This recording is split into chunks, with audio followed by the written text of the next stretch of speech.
আমরা তাওহীদ প্রতিষ্ঠা করতে নেমেছি, আল্লাহর দ্বীন প্রতিষ্ঠা করতে নেমেছি, কিন্তু তারা আমাদেরকে বাধ্য করেছেন আজকে তাদের ব্যাপারে মুখ খুলতে, বাধ্য করছেন তারা আজকে আমাদেরকে।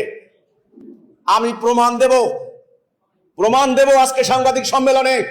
যেই সমস্ত কারণে কাউকে নিষিদ্ধ করা হয়, মাদ্রাসায় যে সমস্ত বলাৎকার, শিশু নির্যাতন, নিপীড়ন যেগুলি হচ্ছে, নাম্বার 1 ওদের ওখানে হচ্ছে, আমাদের এখানে কোনো অভিযোগ নাই।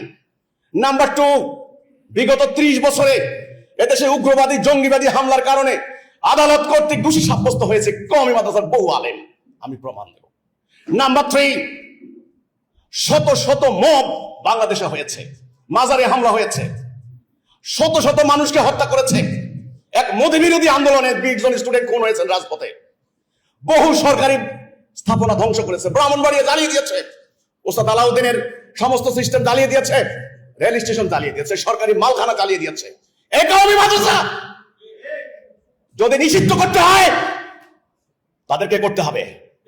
আইন যদি থাকে, rule of law, rule of justice যদি কিছু থাকে দেশে দুনিয়াতে, তাহলে এদেরকে নিষিদ্ধ করা উচিত আগে, আমাকে নয়। আমি সত্যের উপর দাঁড়িয়ে আছি, আমি ন্যায়ের উপর দাঁড়িয়ে আছি। নিষিদ্ধের দাবি করেছে, হিজবুত তৌহিদকে নিষিদ্ধ করতে হবে, এটা তারা বলেছে। সারাদিন ধরে বক্তব্য যা দিয়েছেন সেখানে বলেছেন নিষিদ্ধ করতে হবে। কেন নিষিদ্ধ করতে হবে? আপনারা জানেন 3টি প্রধান কারণে বাংলাদেশ সরকার কাউকে নিষিদ্ধ করে। নাম্বার 1, রাজনৈতিক দল হলে, রাজনৈতিক দলের এমন কোনো কর্মকাণ্ড যদি হয় তাহলে নির্বাচন কমিশন তাদেরকে রাজনৈতিক কর্মকাণ্ড থেকে নিষিদ্ধ করে।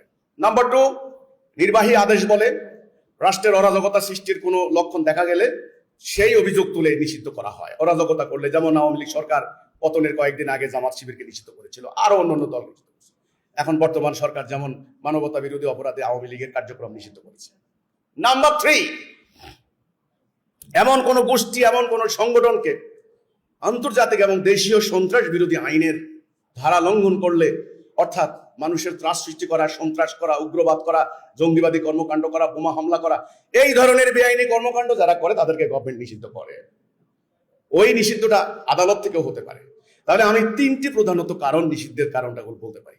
হিজবুত তৌহিদ আন্দোলন প্রতিষ্ঠার শুরু থেকে আজ পর্যন্ত একটা অন্যায় করে নাই, একটা আইন ভঙ্গ করে নাই। আদালতের রেকর্ড, ট্র্যাক রেকর্ড, এটা আমার মুখের কথা নয়। শত শত মামলা আমাদেরকে দিয়েছে, থরলি ইনভেস্টিগেট করেছে, থরলি তারা তদন্ত করেছেন। ডিজিএফআই, এনএসআই, সিআইডি, এএসবি একাধিকবার আদালতে তদন্ত রিপোর্ট জমা দিয়েছে। প্রত্যেকটা রিপোর্ট আমাদের কাছে আছে, ফাইল বন্দি আছে। হিজবুত তৌহিদ নির্দোষ, নিরপরাধ, আইন মান্যকারী একটা ইসলাম প্রতিষ্ঠাকামী আন্দোলন, প্রত্যেকে রায় দিয়েছেন, আদালত রায় দিয়েছেন। হিজবুত তৌহিদকে নিষিদ্ধ করা হবে কেন? ওয়াই? কি কারণ? হিজবুত তৌহিদ কোনো অন্যায় করেছে, কোনো আইন ভঙ্গ করেছে? করেনি। তোমার সাথে কিছু একাডেমিক আলোচনা মিলে না বলেই, তোমার সাথে কিছু আচরণগত পার্থক্য, তোমার সাথে কিছু মাসালাগত বিরোধ, তোমরাই তো কালকে রবিউল আউয়াল উপলক্ষে দেখলাম ফেসবুকে কাফের কাফের একদল জাস্টে জুলুস করছো, আরেক দল বলছো রবিউল আউয়াল পালন করা বেদাত কাফের। বলেন নাই আপনারা? বলেন। গত 2 দিনে ফেসবুকে দেখেন না, একদল সুফিবাদী ঘরানার ওনারা নামছেন রাসূলুল্লাহর জন্মদিবস পালন করে, রবিউল আউয়াল পালন। ঠিক আরেক দল ফেসবুকে তোমরা কাফের, মুরতাদ, শয়তান, এটা ইসলামে নাই, এটা হারাম। তো তাহলে আমাকে তোমরা কেন কাফের ফতোয়া দিচ্ছ? আমি কি অন্যায় করেছি? আমি বলতে চাই, নিষিদ্ধ করার যে দাবি সম্পূর্ণ বেআইনি, অযৌক্তিক।